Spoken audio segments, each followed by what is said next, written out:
Vendredi 13 novembre, ce jour que nous n'oublierons jamais. La France a été frappée lâchement. Dans un acte de guerre organisé de loin et froidement exécuté, une horde d'assassins a tué 130 des nôtres et en a blessé des centaines, au nom d'une cause folle et d'un Dieu trahi. Aujourd'hui, la nation tout entière, ses forces vives, pleure les victimes. 130 noms, 130 vies arrachées, 130 destins fauchés, 130 rires que l'on n'entendra plus, 130 voix qui à jamais se sont tues. Ces femmes, ces hommes incarnaient le bonheur de vivre. C'est parce qu'ils étaient la vie qu'ils ont été tués. C'est parce qu'ils étaient la France qu'ils ont été abattus. C'est parce qu'ils étaient la liberté qu'ils ont été massacrés.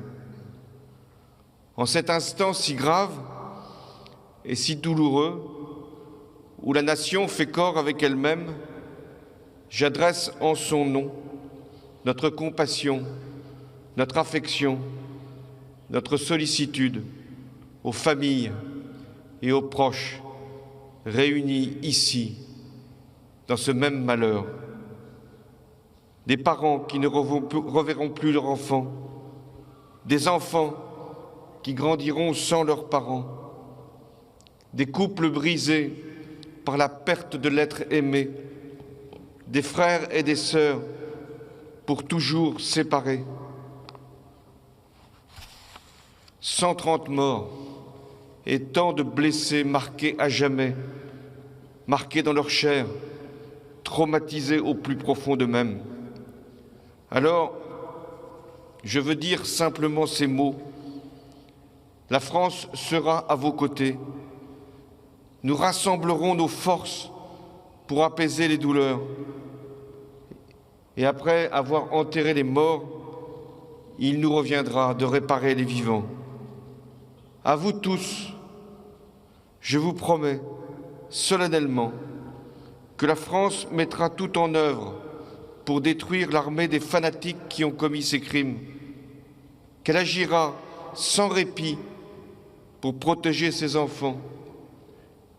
Je vous promets aussi que la France restera elle-même, telle que les disparus l'avaient aimée et telle qu'ils auraient voulu qu'elle demeure.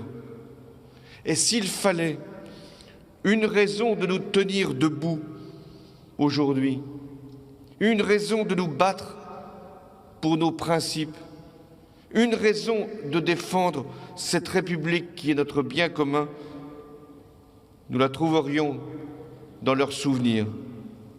Ces femmes, ces hommes venaient de plus de 50 communes de France, de villes, de banlieues, de villages. Ils venaient aussi du monde. 17 pays portent aujourd'hui avec nous le deuil. Ces femmes, ces hommes, en ce vendredi 13 novembre, étaient à Paris, une ville qui donne un manteau de lumière aux idées, une ville qui vibre le jour et qui brille la nuit. Ils étaient sur les terrasses des cafés, ces lieux de passage ouverts aux rencontres et aux idées.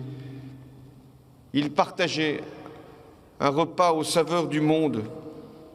Dans cette soirée où l'automne ne paraissait pas finir, ils chantaient au Bataclan au son d'un groupe américain qui leur faisait l'amitié de se produire dans une salle qui, depuis 2 siècles, incarne l'esprit de Paris.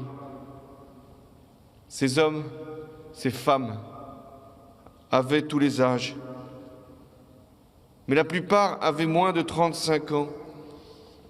Ils étaient des enfants lors de la chute du mur de Berlin. Ils n'avaient pas eu le temps de croire à la fin de l'histoire. Elle les avait déjà rattrapés quand survint le 11 septembre 2001. Ils avaient alors compris que le monde était guetté par de nouveaux périls. Les attentats du début de l'année les avaient bouleversés. Beaucoup, je le sais, avaient tenu à manifester le 11 janvier, comme des millions de Français. Ils avaient dit leur refus de céder face à la menace terroriste. Ils savaient que la France n'est l'ennemi d'aucun peuple, que ses soldats se portent là où on les appelle pour protéger les plus faibles et non pour assouvir une quelconque domination. Ces femmes, ces hommes étaient la jeunesse de France, la jeunesse d'un peuple libre qui chérit la culture, la sienne, c'est-à-dire toutes les cultures. Parmi les victimes du Bataclan, beaucoup avaient fait de la musique leur métier. C'est cette musique qui était insupportable aux terroristes. C'est cette harmonie qu'ils voulaient casser, briser. C'est cette joie qu'ils voulaient ensevelir dans le fracas de leurs bombes. Eh bien, ils ne l'arrêteront pas. Et comme pour mieux leur répondre, nous multiplierons les chansons, les concerts, les spectacles. Nous continuerons à aller dans les stades, et notamment au stade si bien nommé le Stade de France à Saint-Denis. Nous participerons aux grands rendez-vous sportifs, comme aux rencontres les plus modestes, et nous pourrons aussi communier dans les mêmes émotions, en faisant fi de nos différences, de nos origines, de nos couleurs, de nos convictions, de nos croyances, de nos confessions, car nous sommes une seule et même nation, portée par les mêmes valeurs. Que veulent les terroristes? Nous diviser? Nous opposer? Nous jeter les uns contre les autres? Je vous l'assure, ils échoueront. Ils ont le culte de la mort, mais nous avons l'amour de la vie. Ceux qui sont tombés le 13 novembre étaient la France, toute la France. Ils étaient étudiants, journalistes, enseignants, restaurateurs, ingénieurs, chauffeurs, avocats, graphistes, architectes, mais aussi charpentiers, serveurs, photographes, fonctionnaires, publicitaires, vendeurs, artistes. Ils étaient les métiers de la France, les talents du monde. Tous voulaient réussir pour eux-mêmes, pour leur famille, pour leur pays.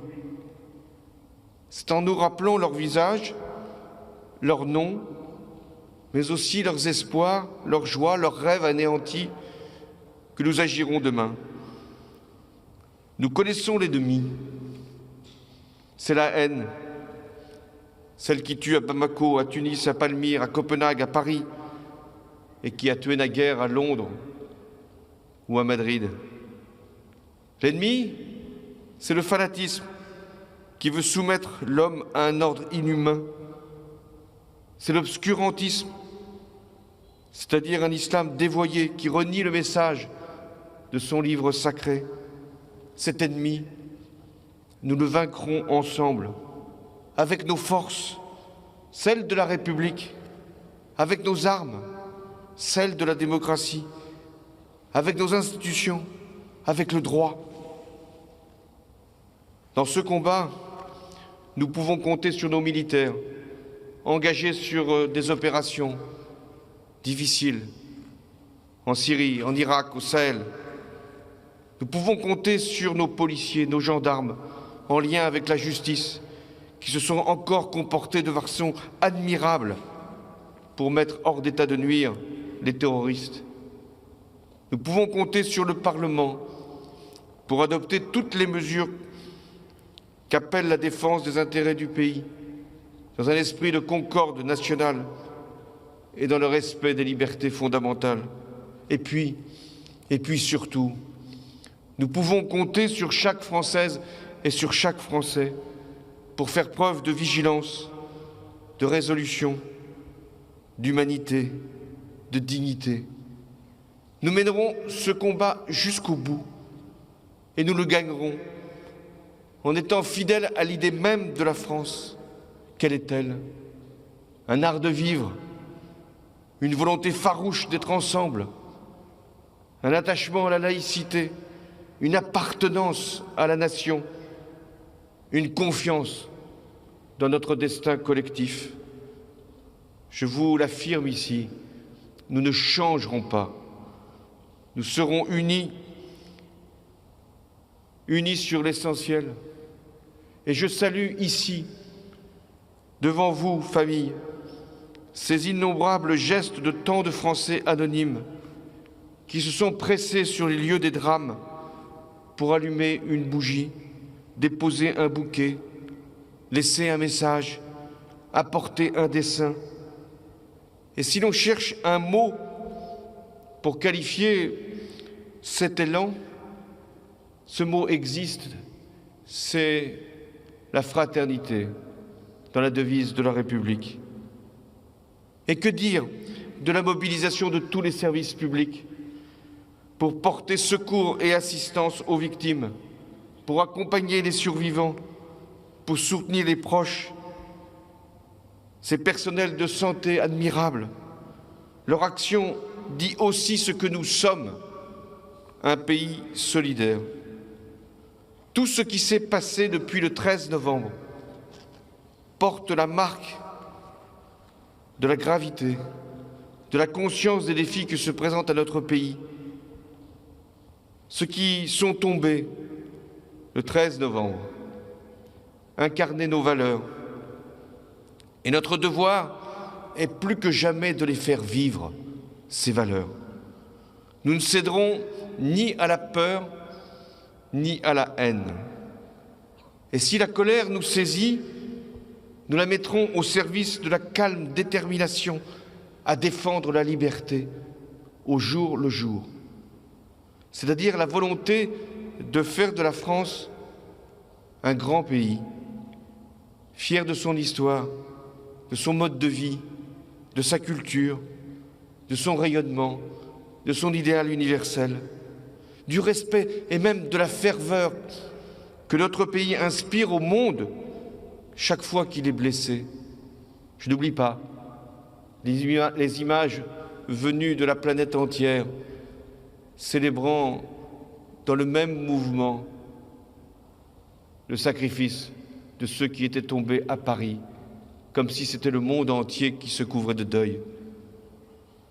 Le patriotisme que nous voyons aujourd'hui se manifester, avec ces drapeaux fièrement arborés, ces rassemblements spontanés, ces foules qui chantent la Marseillaise.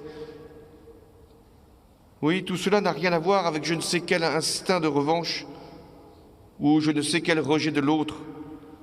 Ce patriotisme est le symbole de notre union, de notre inaltérable résistance face aux coups qui peuvent nous être portés. Car la France garde intact, malgré le drame, malgré le sang versé, ses principes d'espérance et de tolérance. L'épreuve nous a tous meurtris, les familles d'abord, les Français, quelles que soient leurs conditions, leurs confessions, leurs origines.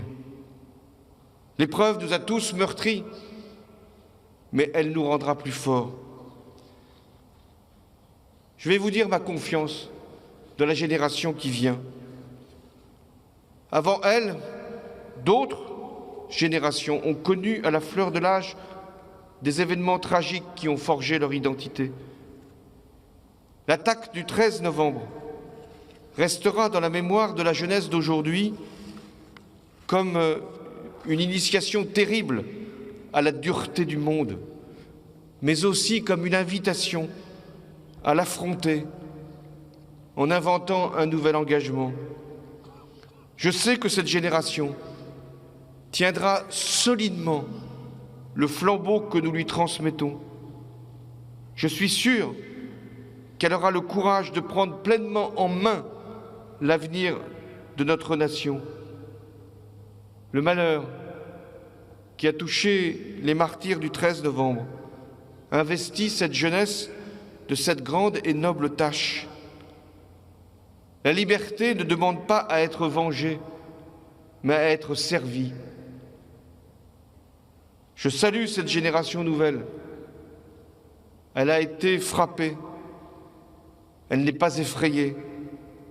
Elle est lucide et entreprenante, à l'image des innocents dont nous portons le deuil. Elle saura, j'en suis convaincu, faire preuve de grandeur. Elle vivra pleinement au nom des morts que nous pleurons aujourd'hui.